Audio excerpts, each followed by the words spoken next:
कृष्ण के व्यक्तित्व में आज के युग के लिए क्या क्या विशेषताएं हैं और उनके व्यक्तित्व का क्या महत्व हो सकता है आज, इस पर थोड़ा बताएं।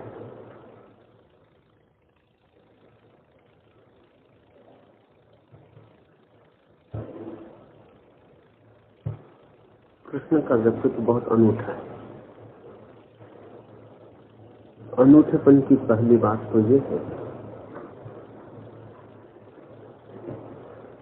कि कृष्ण हुए तो अतीत में, लेकिन हैं भविष्य के।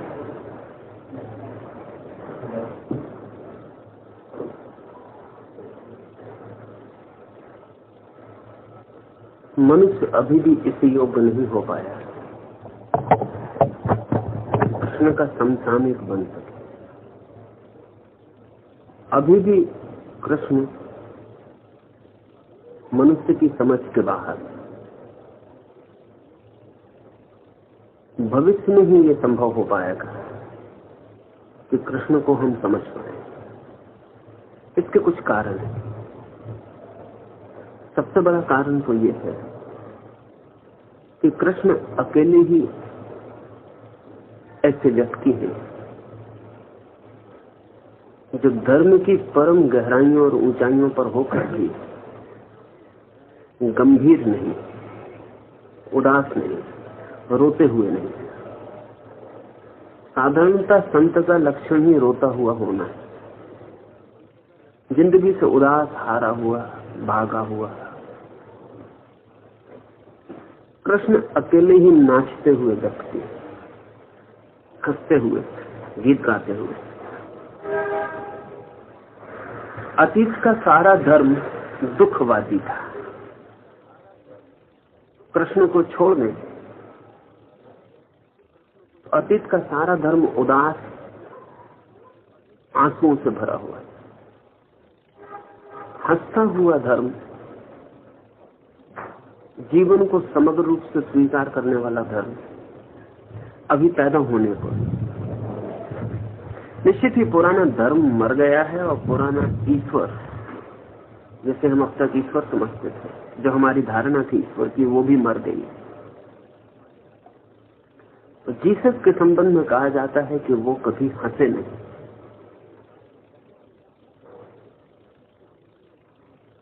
शायद जीसस का ये उदास व्यक्तित्व, सूली पे लटका हुआ उनका शरीर ही हम दुखी चित्त लोगों को बहुत आकर्षण का कारण बन गए।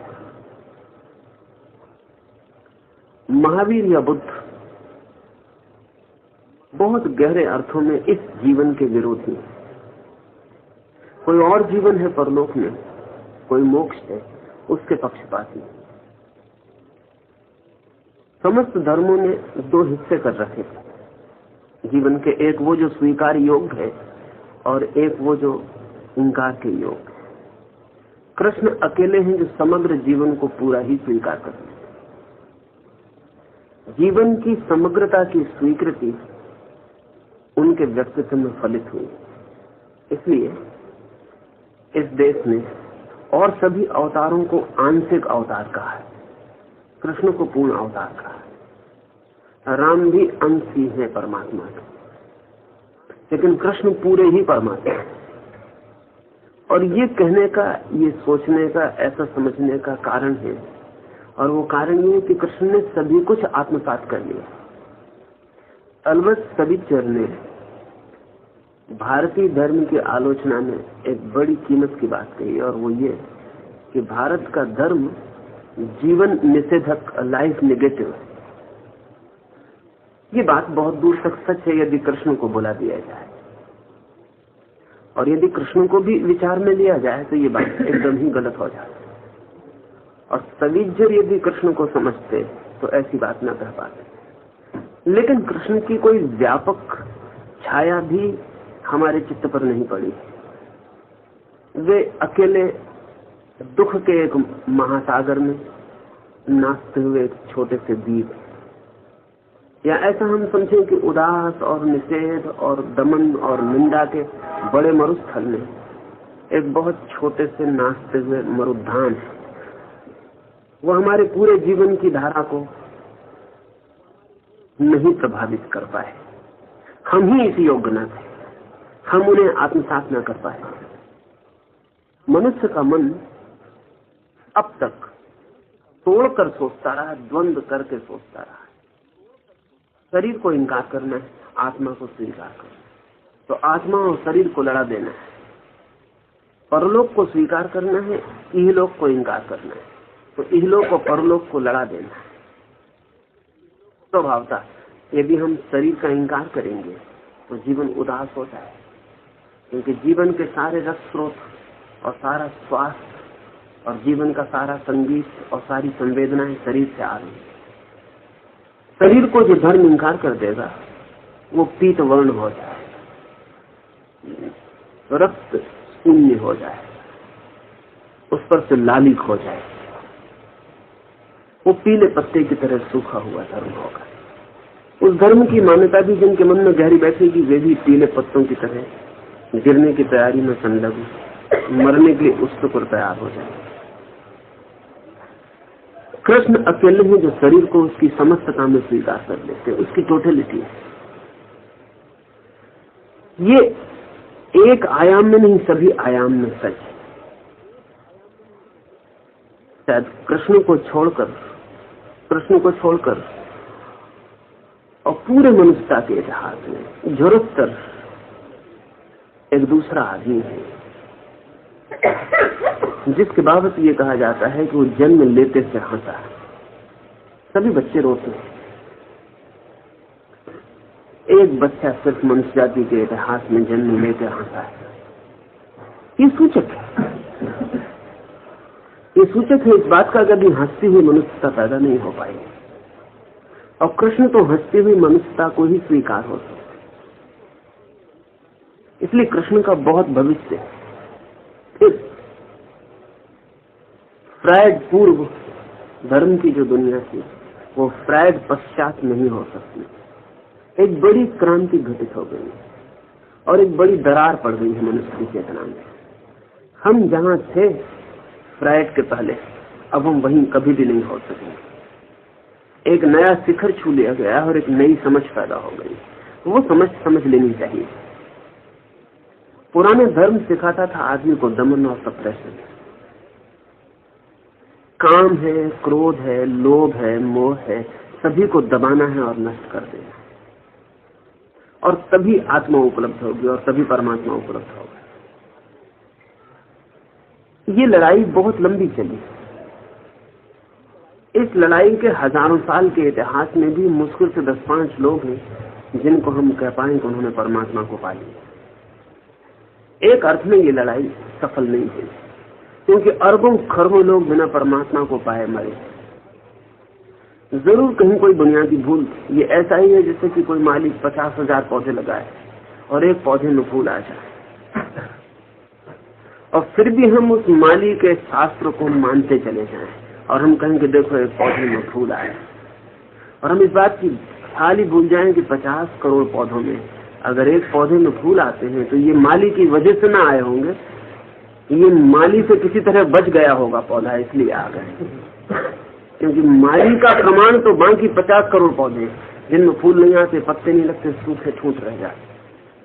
तो एक बुद्ध, एक महावीर, एक क्राइस्ट अगर परमात्मा को उपलब्ध हो जाते हैं द्वंद्वग्रस्त धर्मों के बावजूद भी, तो ये कोई धर्मों की सफलता का प्रमाण नहीं। धर्मों की सफलता का प्रमाण तो तब होगा, माली तो तब सफल समझा जाएगा जब 50 करोड़ पौधों में फूल लगे और एक में न लग पाए तो क्षमा योग कहा जा सकेगा कि ये पौधे की गलती होगी, इसमें माली की गलती नहीं हो सकती। पौधा बच गया होगा माली से, इसलिए सूख गया है, इसलिए फल नहीं आ सकता। फ्रायड के साथ ही एक नई चेतना का जन्म हुआ, और वो ये कि दमन गलत है, और दमन मनुष्य को आत्महिंसा में डाल देता है। आदमी अपने से ही लड़ने लगे तो सिर्फ नष्ट हो सकता है। अगर मैं अपने बाएं और दाएं हाथ को लड़ाऊं तो न तो बायां जीतेगा न दायां जीतेगा, लेकिन मैं हार जाऊंगा। दोनों हाथ लड़ेंगे और मैं नष्ट कर जाऊंगा। तो दमन ने मनुष्य को आत्मघाती बना दिया, उसने अपनी ही हत्या अपने हाथों कर ली। कृष्ण फ्रायड के बाद जो चेतना का जन्म हुआ है, जो समझ आई है, उस समझ के लिए कृष्ण ही अकेले सार्थक मालूम पड़ता, क्योंकि पुराने मनुष्य जाति के इतिहास में कृष्ण अकेले हैं जो दमनवादी नहीं है। वे जीवन के सब रंगों को स्वीकार कर लिए। वे प्रेम से भागते नहीं, वे पुरुषों की स्त्री से पलायन नहीं करते, वे परमात्मा को अनुभव करते हुए युद्ध से विमुख नहीं होते, वे करुणा और प्रेम से भरे होते हुए भी युद्ध में लड़ने की सामर्थ्य रखते। अहिंसक चित्त है उनका, फिर भी हिंसा के ठेठ दावानल में उतर जाते। अमृत की स्वीकृति है उन्हें, लेकिन जहर से कोई भय भी नहीं। और सच तो यह है, जिसे भी अमृत का पता चल गया उसे जहर का भय मिट जाना चाहिए, क्योंकि ऐसा अमृत ही क्या जो जहर से फिर डरता चला जाए। और जिसे अहिंसा का सूत्र मिल गया उसे हिंसा का भय मिट जाना चाहिए। ऐसी अहिंसा ही क्या जो अभी हिंसा से भी भयभीत और घबराई हुई है, और ऐसी आत्मा ही क्या जो शरीर से भी डरती हो और बचती हो। और ऐसे परमात्मा का क्या अर्थ जो सारे संसार को अपने आलिंगन में न ले सकता हो। तो कृष्ण द्वंद्व को एक साथ स्वीकार कर लेते हैं और इसलिए द्वंद्व के अतीत हो जाते हैं। ट्रांसेंडेंस जो है, अतीत जो हो जाना है, वो द्वंद्व में पड़ के कभी संभव नहीं, दोनों को एक साथ स्वीकार कर लेने से संभव है।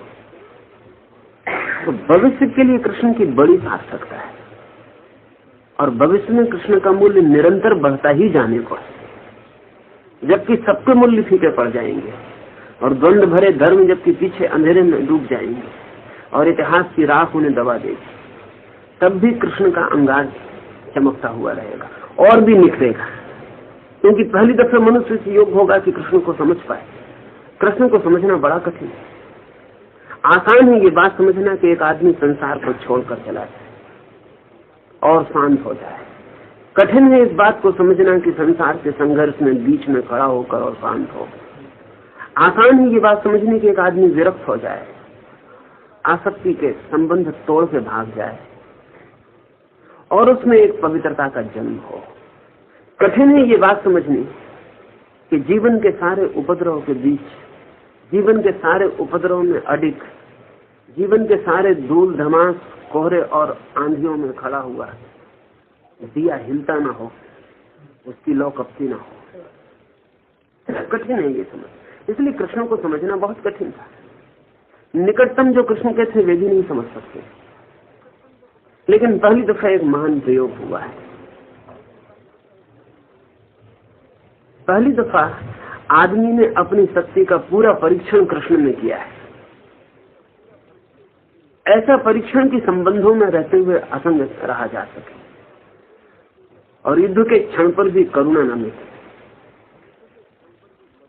और हिंसा की तलवार हाथ में हो तो भी प्रेम का दिया मन से न बुझे। इसलिए कृष्ण को जिन्होंने पूजा भी है, जिन्होंने कृष्ण की आराधना की है, उन्होंने भी कृष्ण के टुकड़े टुकड़े करके किया है। सूरदास के कृष्ण कभी बच्चे से बड़े नहीं हो पाते। बड़े कृष्ण के साथ खतरा है, सूरदास बर्दाश्त न कर सके। वो बाल कृष्ण को ही, क्योंकि बाल कृष्ण अगर गांव की स्त्रियों को छेड़ आता है तो हमें बहुत कठिनाई नहीं, लेकिन युवा कृष्ण जब गांव की स्त्रियों को छेड़ देगा तो फिर बहुत मुश्किल हो जाए, फिर हमें समझना बहुत मुश्किल हो जाए, क्योंकि हम अपने ही तल पर तो समझ सकते हैं, हमारे अपने तल के अतिरिक्त समझने का हमारे पास कोई उपाय भी नहीं है। तो कोई है जो कृष्ण के एक रूप को चुन लेगा, कोई है जो दूसरे रूप को चुन लेगा। तो गीता को प्रेम करने वाले भागवत की उपेक्षा कर जाएंगे, क्योंकि भागवत का कृष्ण और ही है।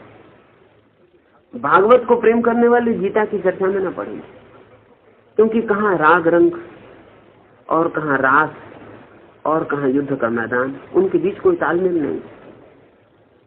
शायद कृष्ण से बड़े विरोधों को एक साथ पी लेने वाला कोई व्यक्तित्व ही नहीं। इसलिए कृष्ण की एक एक शकल को लोगों ने पकड़ लिया है, जो जिसे प्रीतिकर लगी उसने छांट लिया है, बाकी शकल को उसने इंकार कर दिया। गांधी गीता को माता कहते हैं, लेकिन गीता को आत्मसात नहीं कर सकते,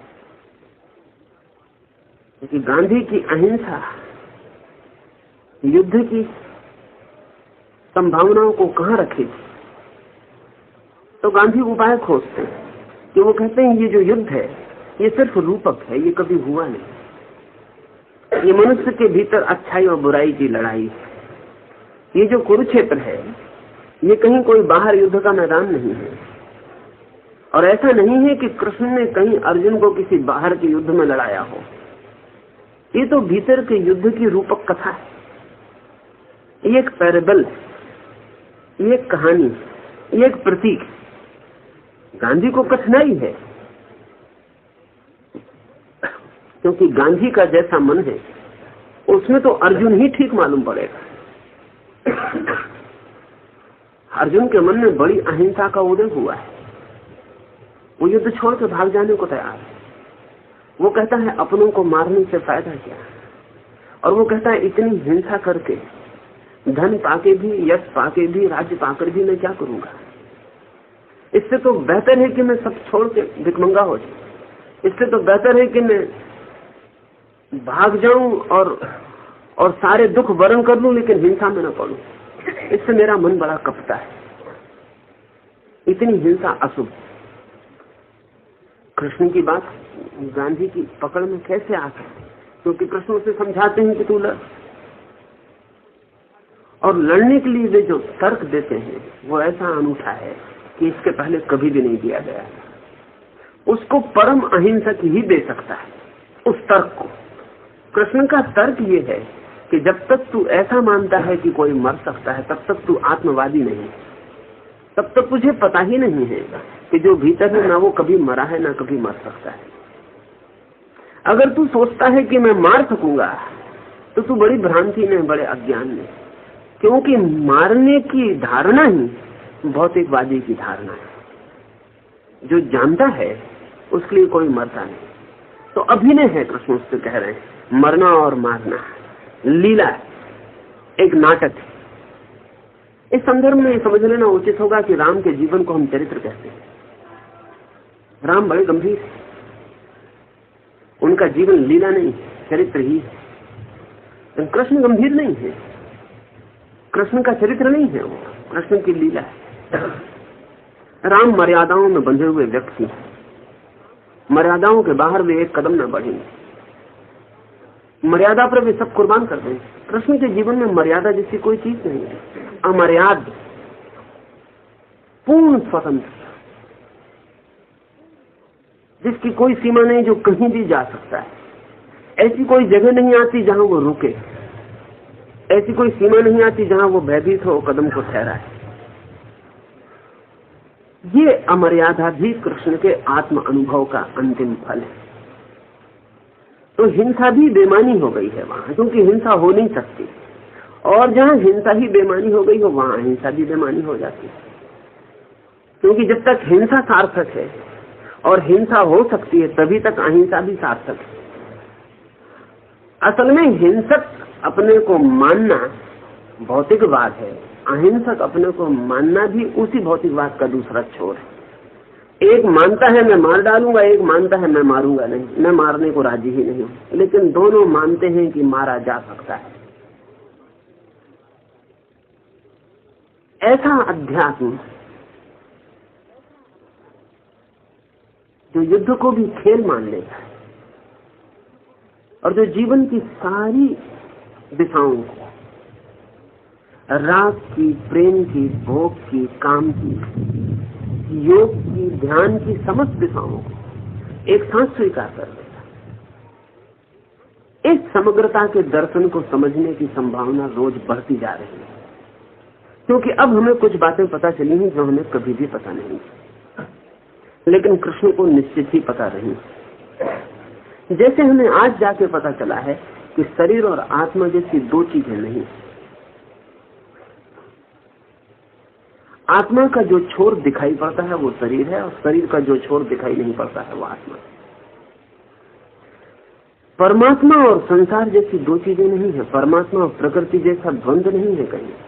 परमात्मा का जो हिस्सा दृश्य हो गया है वो प्रकृति है, और जो अब भी अदृश्य है वो परमात्मा है। कहीं भी ऐसी कोई जगह नहीं जहां प्रकृति खत्म होती है और परमात्मा शुरू होता है। बस प्रकृति ही लीन होते होते होते होते परमात्मा बन जाती है, परमात्मा ही प्रकट होते होते होते प्रकृति बन जाती है। अद्वैत का यही अर्थ है। और इस अद्वैत की अगर हमें धारणा स्पष्ट हो जाए, इसकी प्रतीति हो जाए, तो प्रश्नों को समझा जा सकता है। साथ ही भविष्य में और क्यों कृष्ण के मूल्य और कृष्ण की सार्थकता बढ़ने को है, और कृष्ण क्यों मनुष्य के और निकट आ जाएंगे। अब दमन संभव नहीं हो सकेगा। बड़े लंबे संघर्ष और बड़े लंबे ज्ञान की खोज के बाद ज्ञात हो सका है कि जिन शक्तियों से हम लड़ते हैं वे शक्तियां हमारी हैं, हम ही हैं। इसलिए उनसे लड़ने से बड़ा कोई पागलपन नहीं हो सकता। और ये भी ज्ञात हुआ है कि जिससे हम लड़ते हैं हम सदा के लिए उसी से घिरे रह जाते हैं। और ये भी ज्ञात हुआ है कि जिससे हम लड़ते हैं उसे हम कभी रूपांतरित नहीं कर पाते, उसका ट्रांसफॉर्मेशन नहीं होता। अगर कोई व्यक्ति यौन से लड़ेगा तो उसके जीवन में ब्रह्मचर्य कभी भी घटित नहीं होगा। अगर ब्रह्मचर्य घटित हो सकता है तो एक ही उपाय है कि वो अपनी काम की ऊर्जा को कैसे रूपांतरित करे। काम की ऊर्जा से लड़ना नहीं है, काम की ऊर्जा से सहयोग करना है। काम की ऊर्जा से दुश्मनी नहीं लेनी, काम की ऊर्जा से मैत्री साधनी है। क्योंकि हम सिर्फ उसी को बदल सकते हैं जिससे हमारी मैत्री है।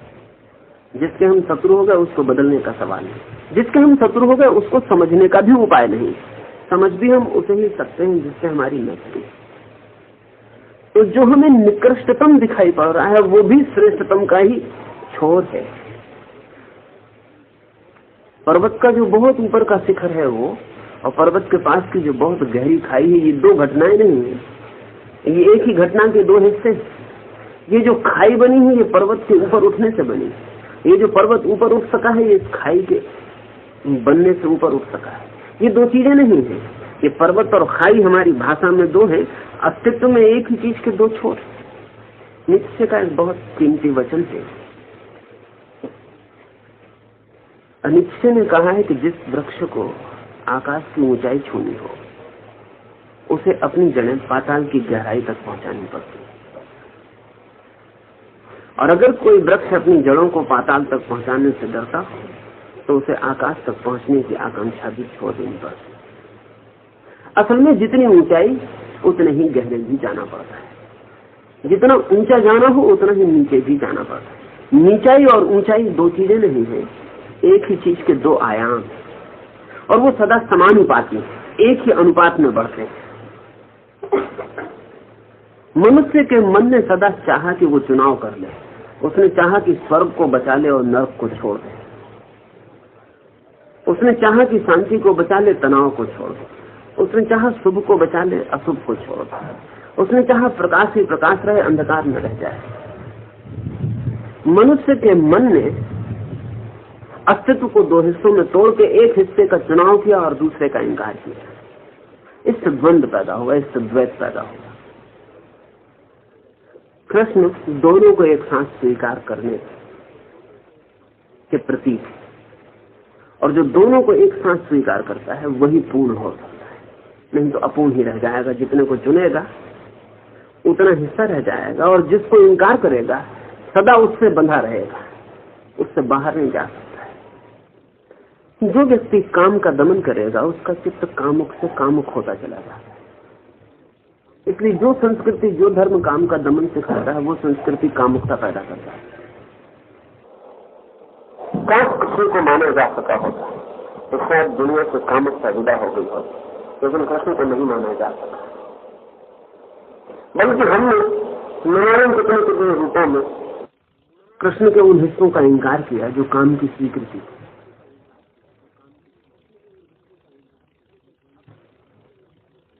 लेकिन अब ये संभव हो जाएगा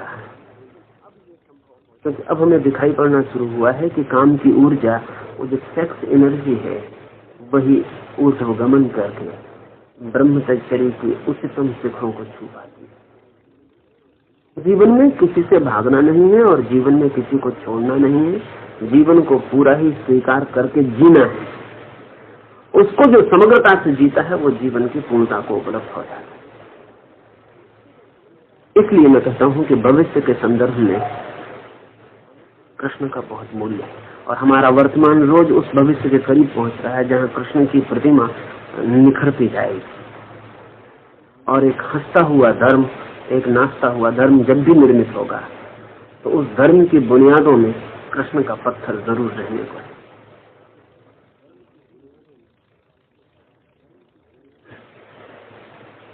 ये कृष्ण के समय में बहुत बड़ा महाभारत युद्ध हुआ था और कृष्ण उसमें बड़े प्रमुख स्थान में थे और वो चाहते तो महाभारत का युद्ध रोक सकते थे, लेकिन वैसा नहीं हुआ और एक बड़ा भारी विध्वंस हुआ और उस विध्वंस का बहुत बड़ी जिम्मेदारी कृष्ण पर जाती है।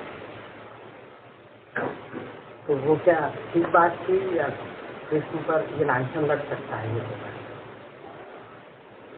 ये युद्ध और शांति के संबंध में भी बात वही है।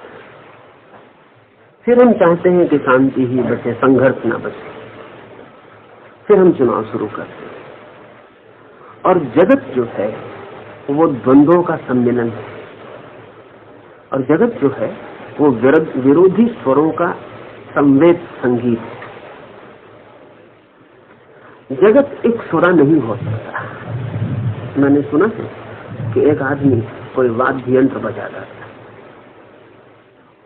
और वो तार पर एक ही जगह उंगली रखकर घंटों उसी जगह को रगड़ता रहता कि घर के लोग तो परेशान हो ही गए थे, उसके पास पड़ोस के लोग भी परेशान हो गए थे और अनेक लोगों ने उससे प्रार्थना की कि हमने बहुत वाद्य बजाने वाले देखे, लेकिन सभी का हाथ सरकता है, सभी के भिन्न स्वर निकलते हैं, तुमने ही क्या राग ले रखा है? तो उस आदमी ने कहा कि वो अभी ठीक स्थान खोज रहे हैं, मैंने ठीक स्थान पा लिया है, तो मैं अपने ठीक स्थान पर रुका हुआ, मुझे अब कोई खोज की जरूरत नहीं।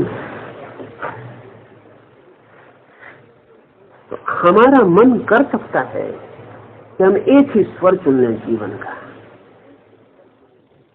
लेकिन एक ही स्वर सिर्फ मृत्यु में हो सकता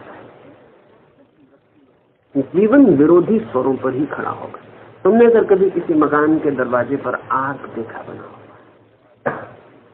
उसमें विरोधी ईंटें दोनों तरफ से ला के हम मकान के द्वार पर अड़ा देते। विरोधी ईंटें एक दूसरे के विरोध में खड़े होने की वजह से भवन के बड़े वजन को उठा लेती।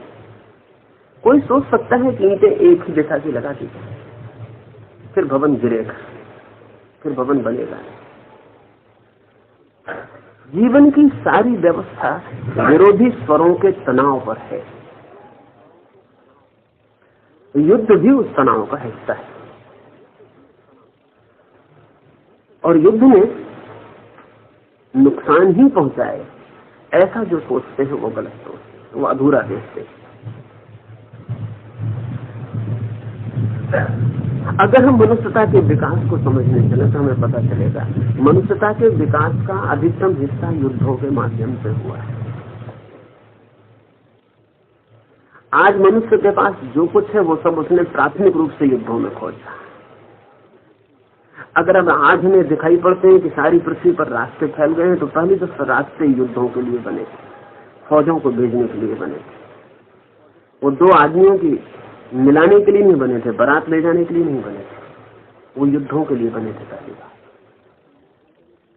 जितने भी साधन हैं, अगर आज हम बड़े मकान देख रहे हैं तो पहले बड़ा मकान नहीं बना था, बड़ा किला बना था और वो युद्ध की जरूरत थी। पहली दीवार दुश्मन के खिलाफ लड़ने के लिए बनाई गई, फिर दीवारें बनी, फिर अब आकाश को छूते हुए मकान। आज हम सोच भी नहीं सकते कि आकाश को छूता हुआ मकान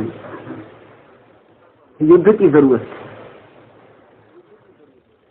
मनुष्य के पास जितनी भी संपन्नता है और जितने भी साधन हैं और जितना भी वैज्ञानिक आविष्कार है, वो सब युद्ध के माध्यम से हुआ है।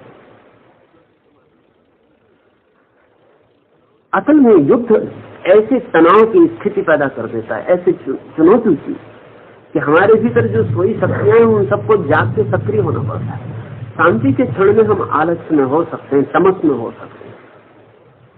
युद्ध हमारे राजस को उभारता है, हमारे भीतर सोई हुई शक्तियों को चुनौती के मौके पर उठना ही पड़ता है।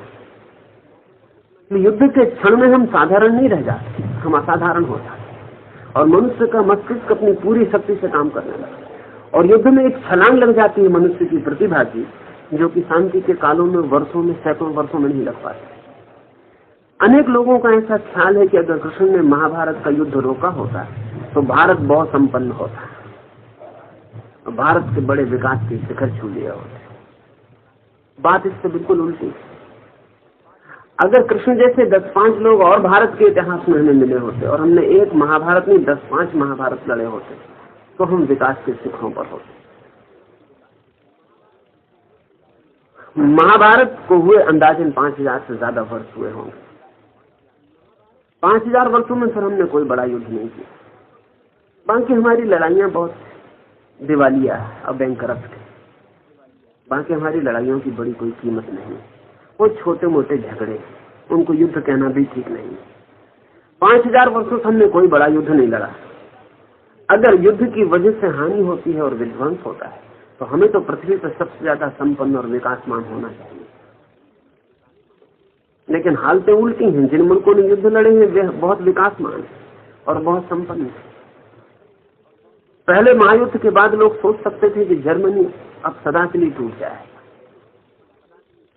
लेकिन दूसरे महायुद्ध में जर्मनी पहले महायुद्ध के जर्मनी से अनंत गुना शक्तिशाली होकर प्रकट हुआ, सिर्फ 20 साल के फासले पर। कोई सोच भी नहीं सकता था कि पहले महायुद्ध के बाद दूसरा महायुद्ध जर्मनी कर सकेगा, 200-400 साल तक भी कर सकेगा, इसकी भी संभावना है। लेकिन 20 साल में जर्मनी अनंत गुना शक्तिशाली होकर बाहर आ गई। पहले महायुद्ध ने उसकी शक्तियों को जिस तीव्रता पर पहुंचा दिया, उस तीव्रता का उसने उपयोग कर लिया। अभी पिछले दूसरे महायुद्ध में लगता था कि अब शायद युद्ध कभी होना बहुत मुश्किल हो जाएगा और जो दो देश सबसे ज्यादा मिटे, जर्मनी और जापान, वो दोनों के दोनों फिर संपन्न होकर खड़े हो गए। आज जापान को देख कर कोई कह सकता है कि 20 साल पहले एटम बम इसी मुल्क पर गिरा था? आज जापान को देख कर कोई नहीं कह सकता। हिंदुस्तान को देख कर जरूर हम कह सकते हैं यहाँ एटम बम गिरते ही रहे होंगे। हमारी दुर्दशा देख के लगता है कि यहाँ जैसे युद्ध होता ही रहा हो।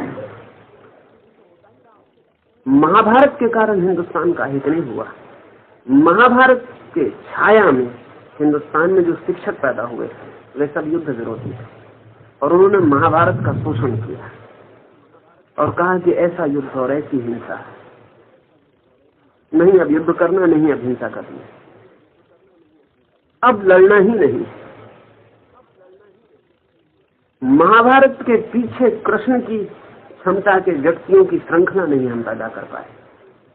अन्यथा महाभारत में जिस ऊंचाई को हमारे देश की चेतना की लहर ने छुआ था, हम हर बार उससे ज्यादा ऊंचाई की लहर को छू सकते थे और शायद आज हम पृथ्वी पर सबसे ज्यादा संपन्न और सबसे ज्यादा विकसित समाज होते। ये भी सोचने जैसा है कि महाभारत जैसा युद्ध विपन्न समाजों में घटित नहीं होता। युद्ध के घटने के लिए भी संपन्न होना जरूरी है और संपन्नता के लिए भी युद्ध का घटना जरूरी है। असल में वो चुनौती के क्षण है। कृष्ण ने जिस युद्ध में हमें उतारा था, वो युद्ध में अगर हम सतत उतरे होते, क्योंकि इसमें हम सोचें, आज करीब करीब पश्चिम उस जगह है जहां महाभारत के दिनों में हम पहुंच गए थे। आज जितने अस्त्र शस्त्रों की बात है, करीब करीब वे सभी अस्त्र शस्त्र किसी न किसी रूप में महाभारत में प्रयोग किए गए। बड़ा संपन्न, बड़ा प्रतिभाशाली और बहुत वैज्ञानिक उन्नत शिखर था। उस युद्ध से कुछ हानि नहीं हो गई। उस युद्ध के बाद जो निराशा का क्षण हमें पकड़ा, उस निराशा के क्षण का दुरुपयोग हुआ। उस निराशा के क्षण को पश्चिम में भी पकड़ा है, कुछ को पश्चिम भी भयभीत हो गया है। और पश्चिम का अगर पतन होगा तो वो पश्चिम में जो शांतिवादी है उसकी वजह से होगा। अगर पश्चिम ने शांतिवादी की बात मान ली तो पश्चिम पतित हो जाए, वो वहीं पहुंच जाएगा जहां जैसे महाभारत के बाद हम पहुंचे। हिंदुस्तान ने शांतिवादी की बात मान ली, इसलिए 5000 वर्ष का लंबा चक्कर चला। इसे थोड़ा सोचना जरूरी है। कृष्ण युद्धवादी नहीं है, लेकिन युद्ध को भी जीवन के खेल का हिस्सा मानते हैं।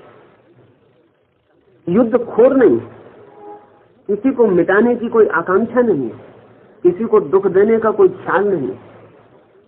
युद्ध ना हो इसके सारे उपाय उन्होंने कर लिए थे, लेकिन जीवन की और सत्य की और धर्म की कीमत पर युद्ध को बचाने के लिए विराजी ना थे। आखिर किसी भी चीज के बचाने की एक सीमा है। आखिर युद्ध को भी तो हम इसलिए नहीं करना चाहते कि जीवन को कोई नुकसान ना पहुंचे। लेकिन अगर युद्ध के न होने से जीवन को नुकसान पहुंचा जा रहा हो तो फिर क्या अर्थ रह जाएगा? आखिर शांतिवादी यही तो कहता है कि युद्ध न हो, कहीं शांति खंडित ना हो जाए। लेकिन अगर युद्ध के न होने से ही शांति खंडित हो रही हो तो फिर एक निर्णायक युद्ध की सामर्थ्य चाहिए। तो कृष्ण असल में युद्धखोर या युद्धवादी नहीं है, लेकिन युद्ध से भयभीत और युद्ध से भागे हुए पलायनवादी भी नहीं। कृष्ण कहते हैं युद्ध ना हो तो ठीक, लेकिन युद्ध होना ही हो तो भागना ठीक नहीं। और अगर युद्ध होना ही हो और ऐसा क्षण आ जाए कि मनुष्य के मंगल के लिए और मनुष्य के हित के लिए युद्ध अनिवार्य हो जाए, इस अनिवार्य युद्ध को फिर आनंद से स्वीकार करना, फिर इसे बोझ की तरह ढोना भी ठीक नहीं, क्योंकि जो बोझ की तरह युद्ध में जाएगा उसकी हार सुनिश्चित है।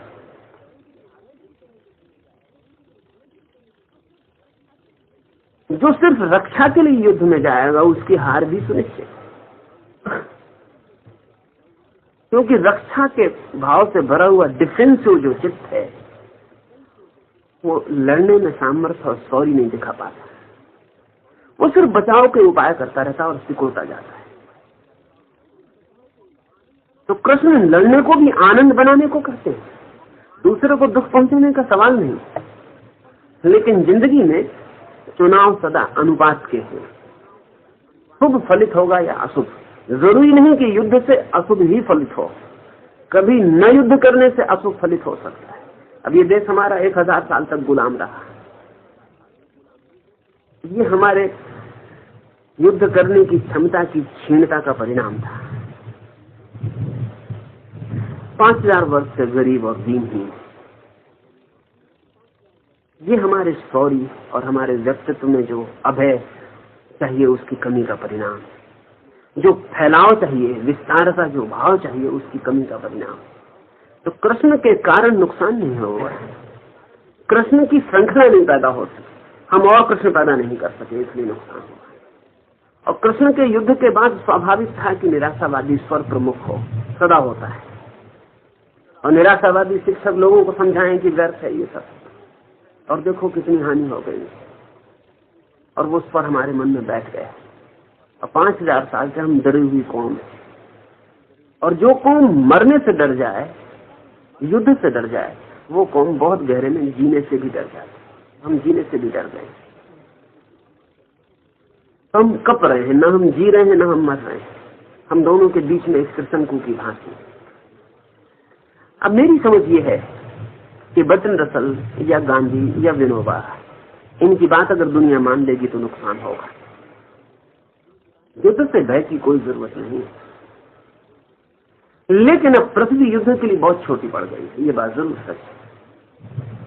असल में युद्ध के लिए भी जगह चाहिए।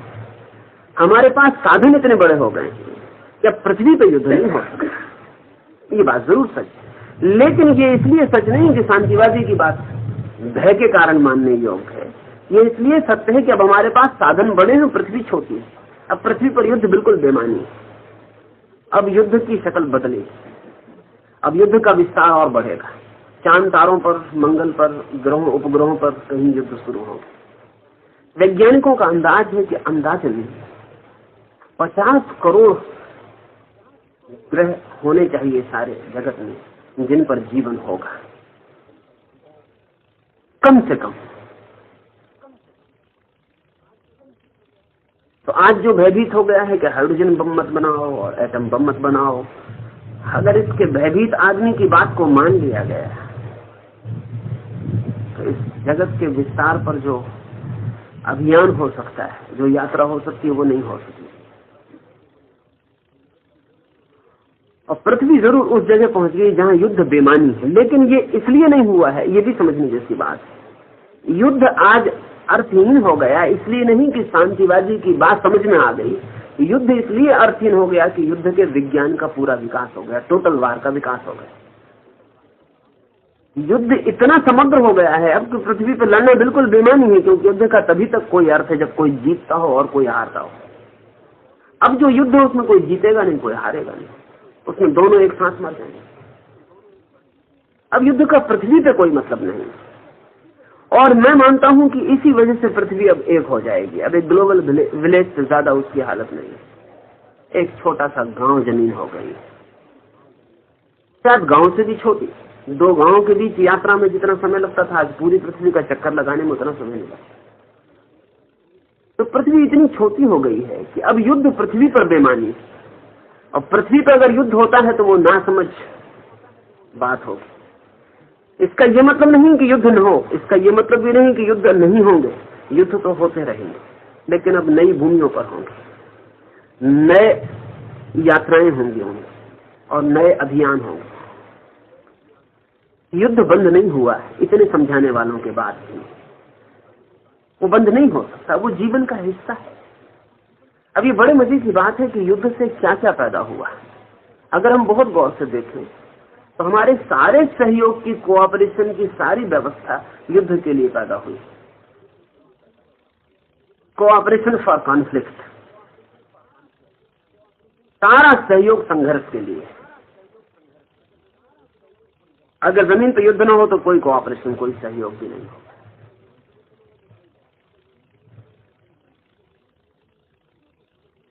तो कृष्ण को समझना बहुत जरूरी है। कृष्ण शांतिवादी नहीं है, कृष्ण युद्धवादी नहीं है। असल में वाद का मतलब ही होता है कि दो में से हम एक को चुनते हैं। कृष्ण अवादी, कृष्ण कहते हैं शांति से सुख फलित होता हो तो स्वागत, युद्ध से सुख फलित होता हो तो स्वागत। मेरा मतलब समझा ना? कृष्ण कहते हैं जिससे मंगल यात्रा गतिमान होती हो, जिससे धर्म विकसित होता हो, जिससे जीवन में आनंद की संभावना बढ़ती हो, वो स्वागत है। ऐसा स्वागत चाहिए। हमारा देश अगर कृष्ण को समझा होता तो हम इस भांति नपुंसक न हो गए होते।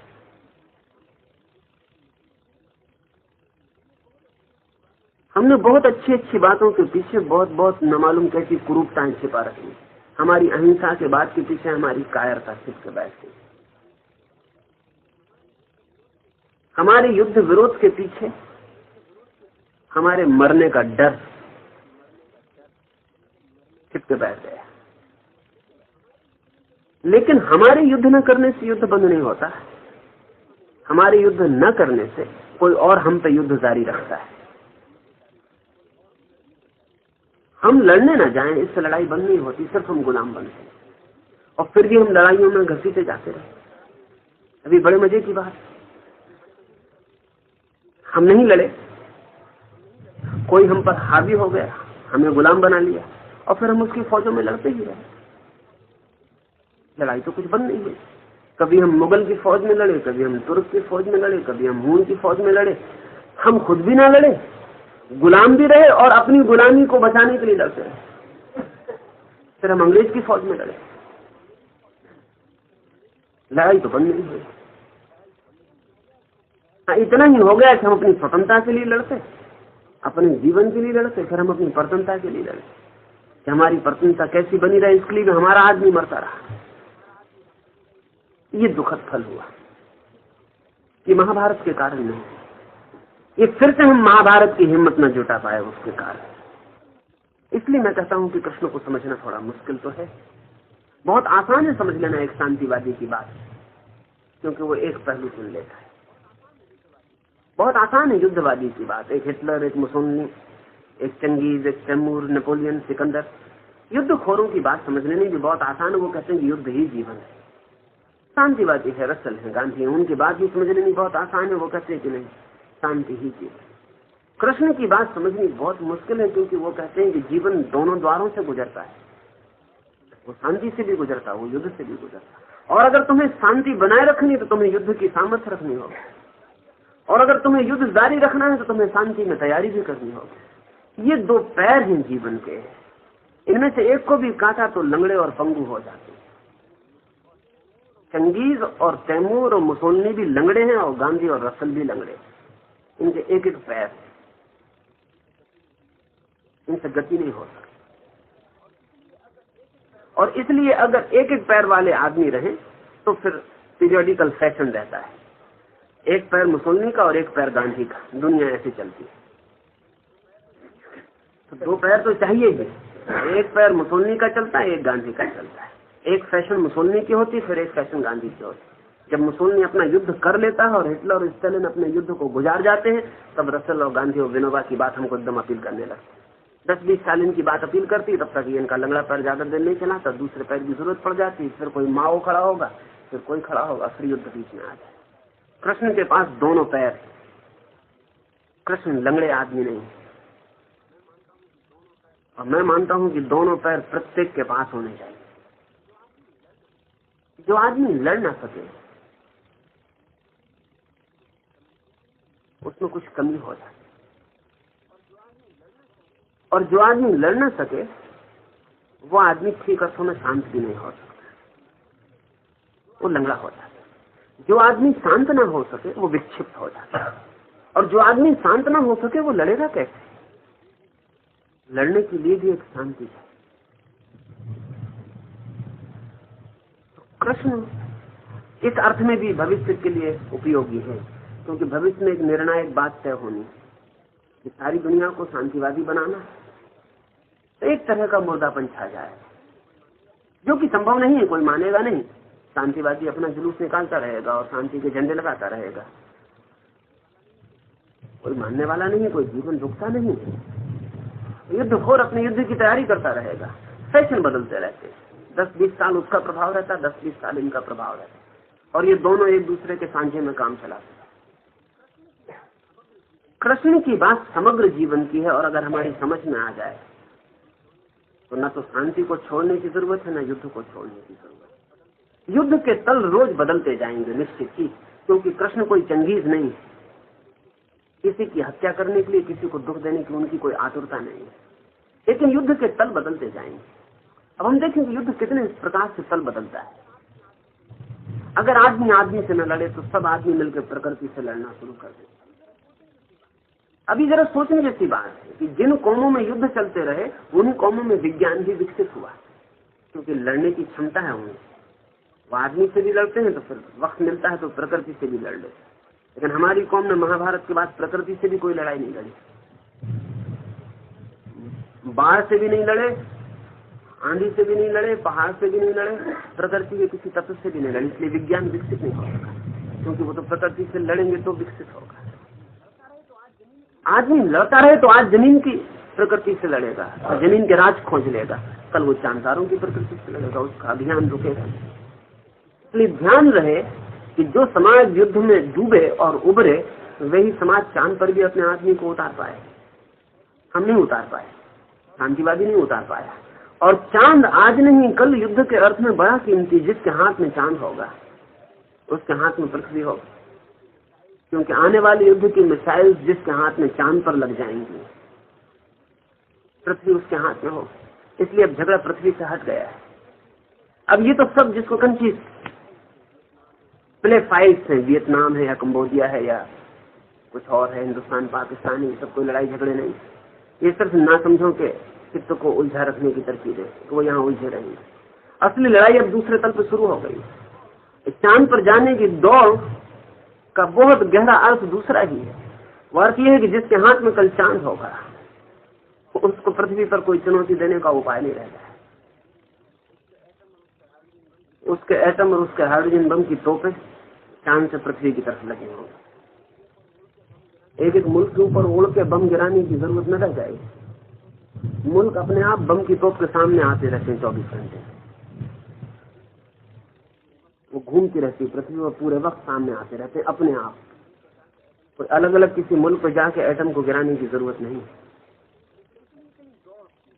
तो इसलिए इतनी दौड़ थी और इतना खर्च करके कोई 1 अरब 80 करोड़ डॉलर खर्च हुआ एक आदमी को चांद तोड़ा।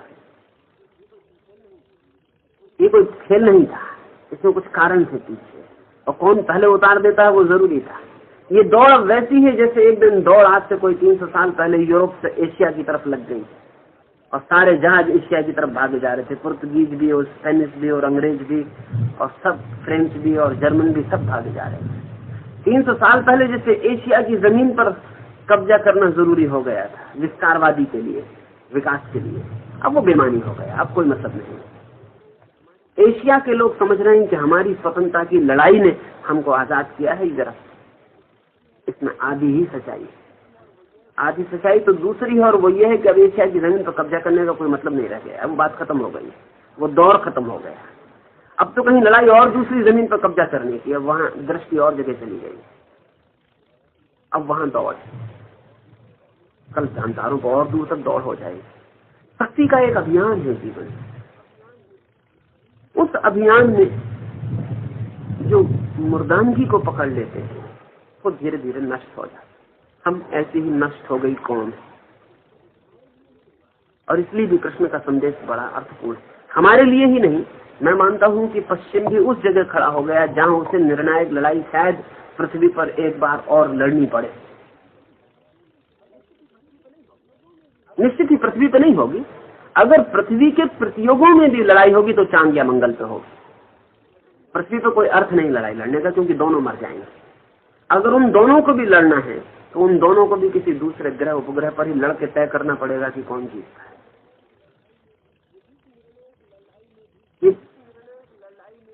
इस निर्णायक लड़ाई में भी क्या होगा, शायद हालतें फिर वैसी खड़ी हो गई जैसी महाभारत के समय।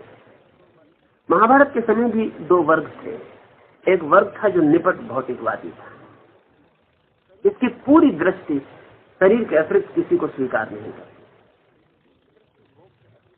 जिसकी दृष्टि भोग के अतिरिक्त किसी तरह के योग के लिए कोई क्षमता न रखती।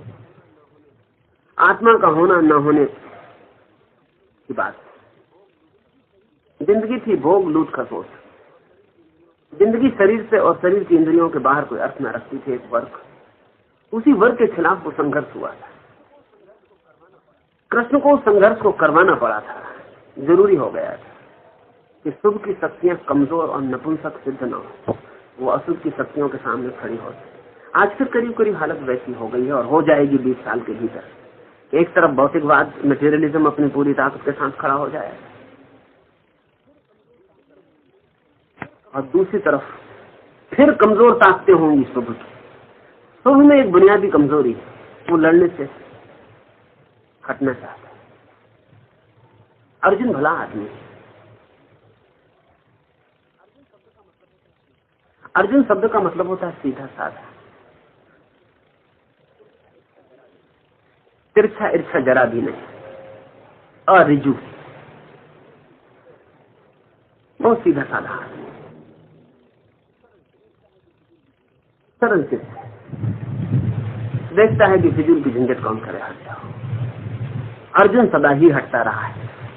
वो जो अरिजु आदमी है, जो सीधा साधा आदमी है, वो हट जाता है। वो कहता है मत झगड़ा करो, जगह छोड़ दो। कृष्ण अर्जुन से कहीं ज्यादा सरल, लेकिन सीधे साधे नहीं। कृष्ण की सरलता की कोई माप नहीं, लेकिन सरलता कमजोरी नहीं, और सरलता पलायन नहीं। वे जम के खड़े हो गए, वे नहीं भागने देंगे। शायद फिर पृथ्वी 2 हिस्सों में बढ़ जाएगी, सदा ऐसा होता है। ये निर्णायक डिसिसिव मूवमेंट आ जाते हैं जब फिर लड़ने की बात होती है। उसमें गांधी और विनोबा और रसल काम नहीं पड़ेंगे, क्योंकि एक अर्थ में वे सब अर्जुन है। वे कहेंगे हट जाओ, वे कहेंगे मर जाओ, लेकिन लड़ो मत। कृष्ण जैसे व्यक्तित्व की फिर जरूरत है जो कहे कि शुभ को भी लड़ना चाहिए, शुभ को भी तलवार हाथ में लेने की हिम्मत रखनी चाहिए। निश्चित ही शुभ जब हाथ में तलवार लेता है तो किसी का अशुभ नहीं होता, अशुभ हो नहीं सकता, क्योंकि लड़ने के लिए कोई लड़ाई नहीं है। लेकिन अशुभ न जीत पाए इसलिए लड़ाई है। तो धीरे धीरे दो हिस्से दुनिया के बढ़ जाएंगे जल्दी, जहां एक हिस्सा भौतिकवादी होगा और एक हिस्सा स्वतंत्रता, लोकतंत्र, व्यक्ति और जीवन के और मूल्यों के लिए होगा। लेकिन क्या ऐसे दूसरे शुभ के वर्ग को कृष्ण मिल सकते? मिल सकते हैं, क्योंकि जब भी मनुष्य की स्थितियां इस जगह आ जाती हैं जहां की कुछ निर्णायक घटना घटने को होती है, तो हमारी स्थितियां उस चेतना को भी पुकार लेती हैं, उस चेतना को भी जन्म दे देती हैं, वो व्यक्ति भी जन्म जाता है। इसलिए भी मैं कहता हूं कि कृष्ण का भविष्य के लिए बहुत अर्थ है। और जब सब साधारण सीधे साधे अच्छे आदमियों की आवाजें बेमानी हो जाएंगी, क्योंकि बुरा आदमी अच्छे आदमी की आवाजों से न डरता है, न भय खाता है, न रुकता है, तो वो बढ़ता चला जाता है। बल्कि अच्छा आदमी जितना सिकुड़ता है बुरे आदमी के लिए उतने आनंदपूर्ण हो जाता है। महाभारत के बाद हिंदुस्तान में बहुत अच्छे आदमी हुए, बुद्ध है, महावीर, इनकी अच्छाई की कोई कमी नहीं, इनकी अच्छाई की कोई सीमा नहीं, लेकिन इनकी अच्छाई के प्रभाव में मुल्क सिकुड़ गया, हमारा चित्त सिकुड़ गया, और उस सिकुड़े हुए चित्त पर सारी दुनिया के आक्रामक टूट पड़े। आक्रमण करने ही हम नहीं जाते हैं, आक्रमण को बुलाते भी हम ही। और जब तुम किसी को मारते हो तभी तुम जिम्मेवार नहीं होते, जब तुम किसी की मार खाते हो तब भी तुम जिम्मेवार होते ही।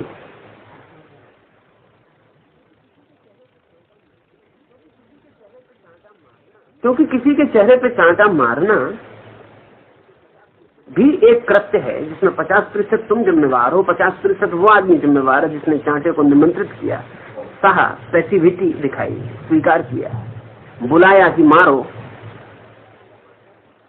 अगर तुम पर कोई चांटा मारता तो 50% तुम भी जिम्मेवार होते, तुम बुलाते। अच्छे आदमियों की एक लंबी कतार ने, निपट अच्छे आदमियों की एक लंबी कतार ने इस मुल्क के मन को सिकोड़ दिया, और हमने बुलाया, आमंत्रण किया कि आओ।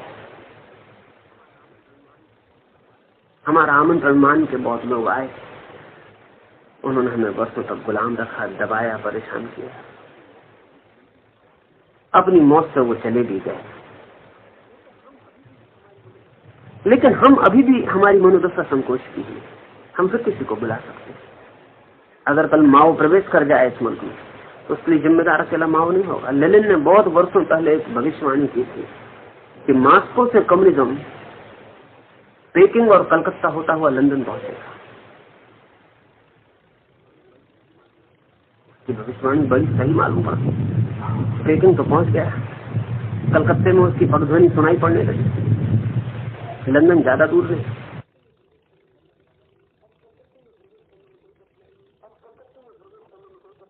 अब कलकत्ते में प्रवेश करने में कोई कठिनाई नहीं,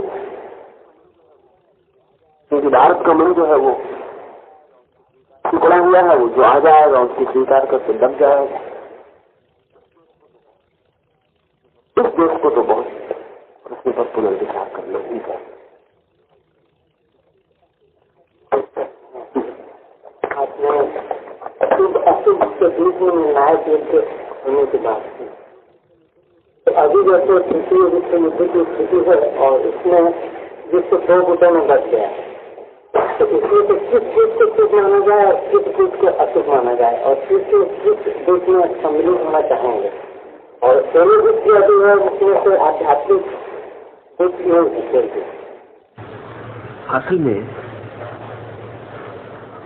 जब भी ऐसे संकट का क्षण होता है, जबकि निर्णय करना हो कि कौन शुभ है कौन अशुभ है, तो सदा ही कठिनाई होती। उस दिन भी आसान नहीं थी बात। क्योंकि दुर्योधन ही नहीं था उस तरफ भीष्म भी थे, उस तरफ अच्छे लोग भी थे, और कृष्ण ही नहीं थे, अर्जुन ही नहीं थे, इस तरफ भी बुरे लोग थे। निर्णायक क्षण में तय करना सदा ही मुश्किल होता है, लेकिन मूल्य कुछ निर्धारण करते हैं। दुर्योधन किस लिए लड़ता था? आदमी उसके पास अच्छे थे या बुरे, उतना बड़ा मूल्यवान नहीं है। वो लड़ किस लिए रहा था? उस लड़ने के मूल्य क्या थे, वैल्यूज क्या थे? कृष्ण अगर लड़ने को प्रेरित कर रहे थे अर्जुन को, तो मूल्य क्या थे? एक तो बड़े से बड़ा जो निर्णायक मूल्य था वो था न्याय, जस्टिस। न्याय क्या है? न्याय युक्त क्या था? तो आज फिर हमें निर्णय करना पड़े कि न्याय युक्त क्या है, न्याय क्या है। अब जैसे मेरी समझ में स्वतंत्रता न्याय है, परतंत्रता अन्याय है। जो ग्रुप, जो वर्ग, जो गुट मनुष्य को किसी तरह की परतंत्रता में ढकेलता हो, वो अन्याय का पक्ष है। उस तरफ अच्छे आदमी भी हो सकते, क्योंकि अच्छे आदमी भी जरूरी नहीं कि बहुत दूरदृष्टा हो, कंफ्यूज होते हैं। उनको भी पता नहीं हो सकता कि वो जो कर रहे हैं वो बुरे के पक्ष में जा रहा है। स्वतंत्रता बहुत ही कसौटी की बात है कि मनुष्य की स्वतंत्रता जिस बात से बढ़ती हो, ऐसा समाज, ऐसा जगत चाहिए। जिस बात से स्वतंत्रता कम होती हो, ऐसा समाज और ऐसा जगत नहीं चाहिए। स्वभावतः जो लोग परतंत्रता भी लाना चाहें, वे भी परतंत्रता शब्द का उपयोग नहीं करेंगे, क्योंकि उस शब्द का तो कोई उपयोग सुन के ही हट जाएगा। वे भी ऐसे शब्द खोजेंगे जिनसे परतंत्रता आती हो, लेकिन परतंत्रता का भाव न पता चलता हो। ऐसा एक नया शब्द समानता है, इक्वालिटी। ये शब्द बहुत चालाकी से भरा हुआ है, और कुछ लोग हैं जो स्वतंत्रता को एक तरफ काट के समानता की गुहार पर थे। वो कहते हैं समानता चाहिए। वे ये भी कहते हैं कि समानता के बिना स्वतंत्रता कैसे हो सकती है। ये कहते हैं प्राथमिक चीज समानता है, और वे ये भी कहते हैं समानता के बिना स्वतंत्रता कैसे हो सकती है। और ये बात समझने भी पड़ेगी अनेकों को कि ठीक ही तो बात है, जब तक सब लोग समान नहीं तो सब लोग स्वतंत्र कैसे हो सकते। और तब इस समानता को लाने के लिए अगर स्वतंत्रता भी काटनी पड़ती हो, तो फिर हम तैयार हो सकते। अभी बड़े मजेदार तर्क है। समानता इसलिए लानी है कि स्वतंत्रता आ सके, और स्वतंत्रता इसलिए काटनी पड़ती है क्योंकि समानता लानी है। और एक बार स्वतंत्रता खोने के बाद उसे लाना बहुत असंभव। उसे कौन लाएगा? मैं तुमसे कहता हूं, यहां मेरे में सब इकट्ठे में इन सबको कहता हूं कि तुम सबको समान करने के लिए सबको पहले जंजीर पहनानी पड़ेगी, क्योंकि जंजीर बिना पहनाए किसी का सिर बड़ा है, किसी के हाथ लंबे हैं, किसी के पैर छोटे हैं, इन सबको काटा नहीं जा सकता।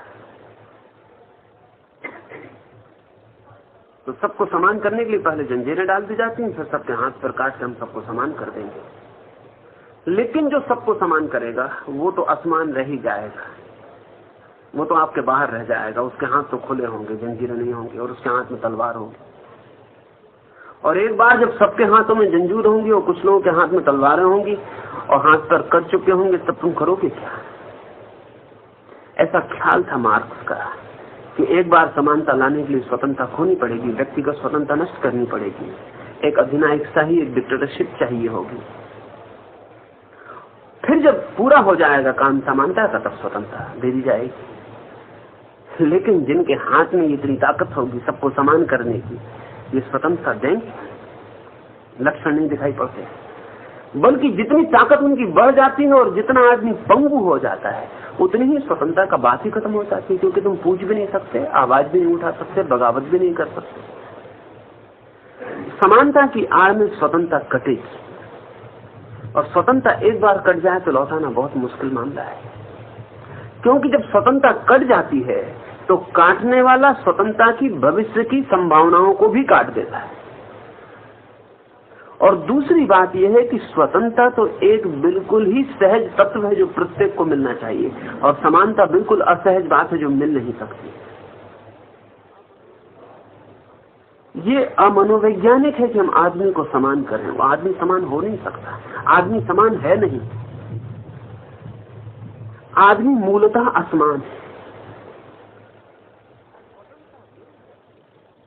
स्वतंत्रता जरूर चाहिए, और इतनी स्वतंत्रता चाहिए कि प्रत्येक व्यक्ति जो हो सकता है वो हो सके, उसे उसका पूरा मौका चाहिए। तो मेरी दृष्टि में स्वतंत्रता का पक्ष कृष्ण का पक्ष है, समानता का नहीं हो सकता।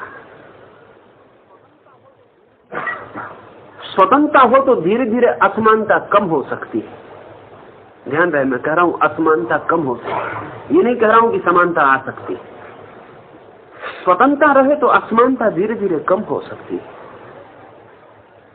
लेकिन समानता अगर जबरदस्ती थोप दी जाए तो स्वतंत्रता कम होती चली जाए। जबरदस्ती थोपी गई कोई भी चीज परतंत्रता का ही पर्याय है, तो मूल्य चुनने पड़ेंगे। व्यक्ति का मूल्य कीमती है। सदा से ही जो अशुभ है वो व्यक्ति को मूल्य नहीं देना चाहता, क्योंकि व्यक्ति ही विद्रोह का तत्व है। इसलिए अशुभ की शक्तियां समूह को मानती हैं, व्यक्ति को नहीं मानती। और ये भी जान के तुम हैरान होगे कि अगर तुम्हें कोई अशुभ कार्य करना हो तो व्यक्ति से करवाना बहुत मुश्किल है, समूह से करवाना सदा आसान है। एक अकेले हिंदू से मस्जिद में आग लगवानी बहुत मुश्किल है, हिंदुओं की भीड़ से लगवानी बहुत आसान है। एक अकेले मुसलमान से एक हिंदू बच्चे की छाती में छुरा घुसवाना बहुत कठिन है, लेकिन मुसलमान की भीड़ से बिल्कुल आसान है। असल में जितनी बड़ी भीड़ होती है आत्मा उतनी कम हो जाती है, क्योंकि आत्मा के होने का जो तत्व है वो व्यक्तिगत दायित्व है, इंडिविजुअल रिस्पॉन्सिबिलिटी है। जब मैं तुम्हारी छाती में छुरा भोंकता हूं तो मेरा अंतःकरण कहता है कि क्या कर रहे हो, लेकिन जब मैं सिर्फ एक भीड़ के साथ चलता हूं और आग लगती है तो मैं सिर्फ भीड़ का एक हिस्सा होता हूं। मेरा अंतःकरण कभी भी नहीं कहता तुम क्या कर रहे हो, मैं कहता हूं लोग कर रहे हैं, हिंदू कर रहे हैं, मैं तो सिर्फ साथ हूं। अब कल मुझे कभी व्यक्तिगत रूप से जिम्मेदार नहीं ठहराया था। अशुभ जो है वो सदा ही समूह को आकर्षित करना चाहता है, अशुभ जो है वो भीड़ पर निर्भर करता है, और अशुभ चाहता है कि व्यक्ति मिट जाए, भीड़ रह जाए।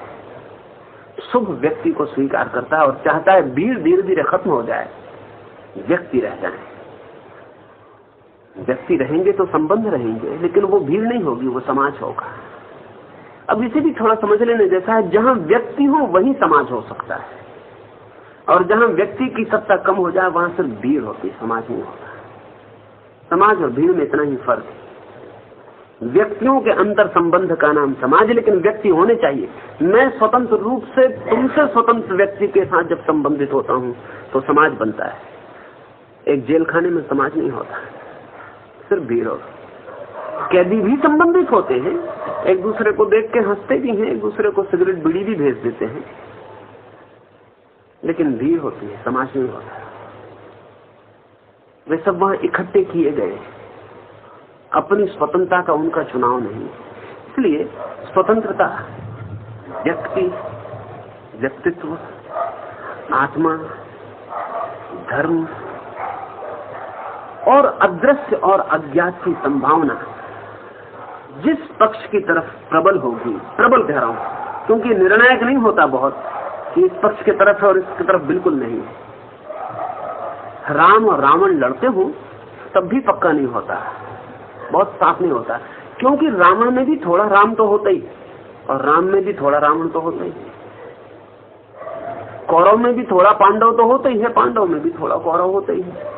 ऐसा अच्छे से अच्छा आदमी नहीं है पृथ्वी पर जिसमें बुरा थोड़ा सा ना हो, और ऐसा बुरा आदमी भी नहीं खोजा जा सकता जिसमें थोड़ा सा अच्छा ना हो। इसलिए सवाल सदा अनुपात का और प्रबलता का है। स्वतंत्रता, व्यक्ति, आत्मा, धर्म, ये मूल्य है। जिनकी तरफ शुभ की चेतना शांत होगी।